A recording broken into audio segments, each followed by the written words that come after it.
Odofo me ma kwaba edeba Adom TV. Oba Jesus say ya wadioye. Na we eye Nkuranhyemre ya wo hwe wo somfo ni tekotego. Ene de so ma me na ase. Na me nsre wo soro enhyira mawo se wanya mre abehemie. Na abeyi ne de bia no enkoso ni empuntuo ene beka wo. Jesus say amen. Mate.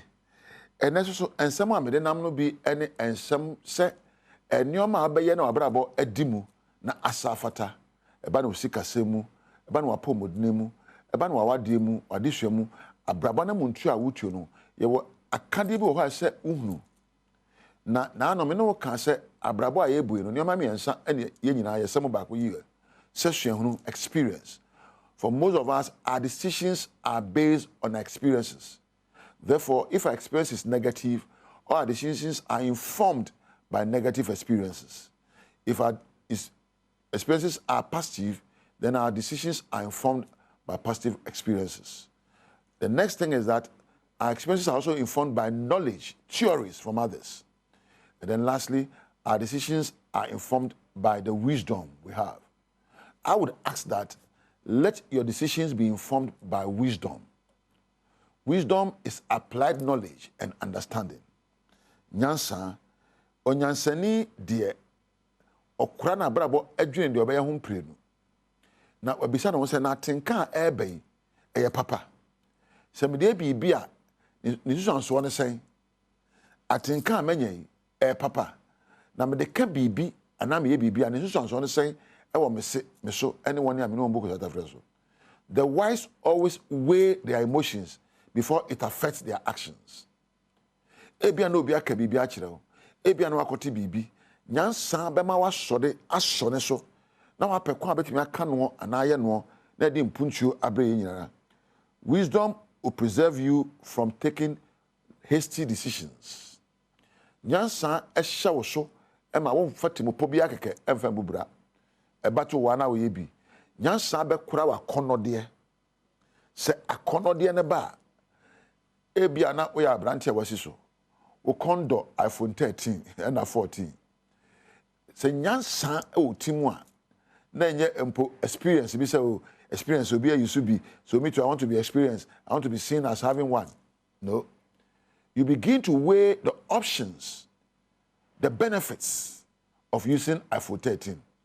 iPhone no kra no ne so fast one say iPhone amekoto e bia 10,000 20,000 kan pese me di 2,000 push adwuma bim ekofa boni wawu e de say me mpra no me fi a me ntom na watam 10,000 akoto iPhone na ekura ento di badwuma no de iPhone abona so hello onya call hello wo de kira mansan enu dwa emfamfa so emre wo nyansa be mo wabisa ho say dia me koyi dia me kokan dia me de sika kotoyi esomfa so be ne sen opani a wutie mi me ntwa wano anope ya na obeto na muntu a bisa ho se nyansa na muntu na metue na empo sabeta frache eya adwemfi ana muntu na metue obi a wo wadwem bi fi bia no abufo ye ne fe obi a oya adwemfi bia awerho ye ne fe enti adwemfi nti oya wade ma werho a ne dwuma mu no se oya wade ma obuafu a na dwuma mu no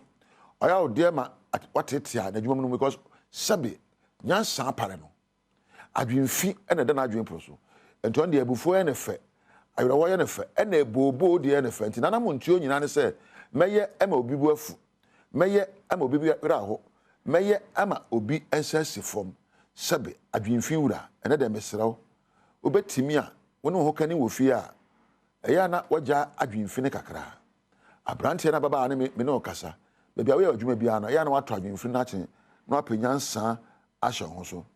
You see, evil people excite anger and they stimulate sorrow and they stimulate fear and worry.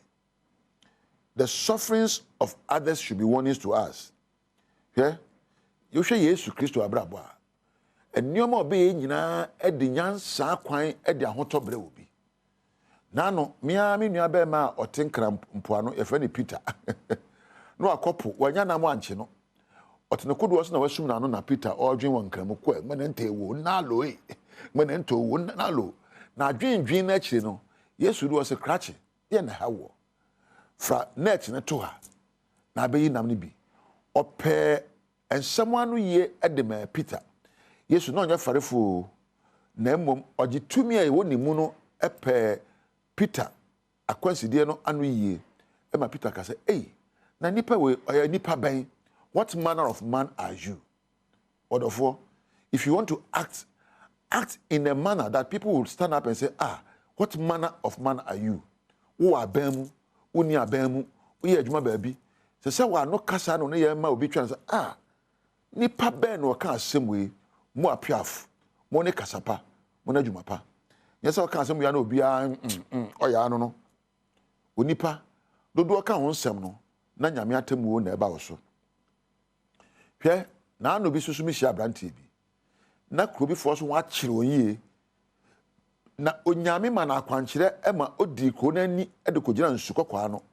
na esanse jansan kura no nti no oje akwankyere fi Nyankopɔn ho ebie nsum mienu ema nipa efam totin esanse nyansan ekire ne se oso Nyankopɔn a oso Nyankopɔn betie ni sufre nyansa afiti ase ene emponyamesuro edu ba bia ya na ye hwahwa ye hono do me de me lecturer me de me archbishop me de me honorable me de me say na ye de edin hwahwa ye ho edo twana muntuo a ensem fata anwawo a ede say ye nenam se wo anwawo bia Bible no say emfa wo nyansa hwahwa ho na emfa wo nimde hwahwa ho na emfa wo sika ne wa ho odin a wanya hwahwa ho se wo anwawo bia hwahwa ho se unim awurade like I said, they say, if I have anything to boast about, I will boast about the fact that I know the God I serve. Si yakaso obini mewrade a onim nyame akwan. Nyame akwan ye nkwa. Nyame akwan ye asomdwe. Nyame akwan ye nokre. Nyame akwan ye odo. Nyame akwan ye mpuntuo. So bi kasa minim nyame akwan a ne kasa ne ye ejina mpuntuo wodo fa homa ahote enokre so. Nse me wa ho awa bia me ho awa mo se minim nyame akwan me wa me se me yosikani ma wa se me de me macho man se be nyansa ni otim eye danger e de my society saa so na wako university akase na nyansa nka ho a wo ye tragedy e de madwumam saa so na wo ye okunu na wo bubura na nyansa ni otim a sebe wo yire ni wo okunu ombebre me nyansa na wadwen pro so wate wodofo nyansa wisdom wise dom just say dom e dominion. When wisdom dominates your actions, you create fruitful results. When wisdom dominates your actions, you create fruitful results. When evil, sin, and wickedness, and pride and arrogance dominates your decisions, you reap fruits of decadence.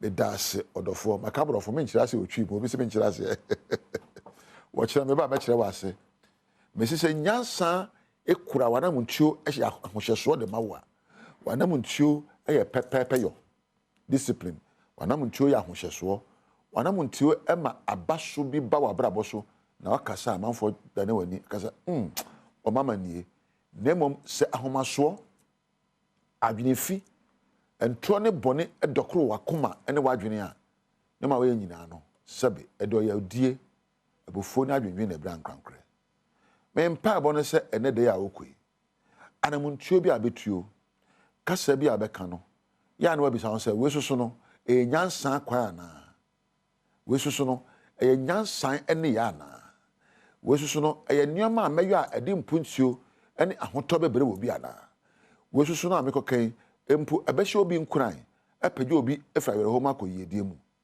sei ene nyansa ebu no bra aha na meja wo ediam yeso eya nita kotego udin dia minim dada me mbɔ nkyerɛ wo na ma me nkyerɛ wo sɛ mpanimfo bi boam wo Adom TV a me mbɔ ne din me bɔ bebi omo hye ebi yɛ cameraman ebi yɛ sound fo ebi yɛ MC a ebi yɛ floor ebi yɛ lighting wo nyina me down ase na mada empo Randolph na ejawo be kampedu ase ona ase a wasoma na sen na me dwumadie brɛ wo a wo hwɛ me nso woni onyame entena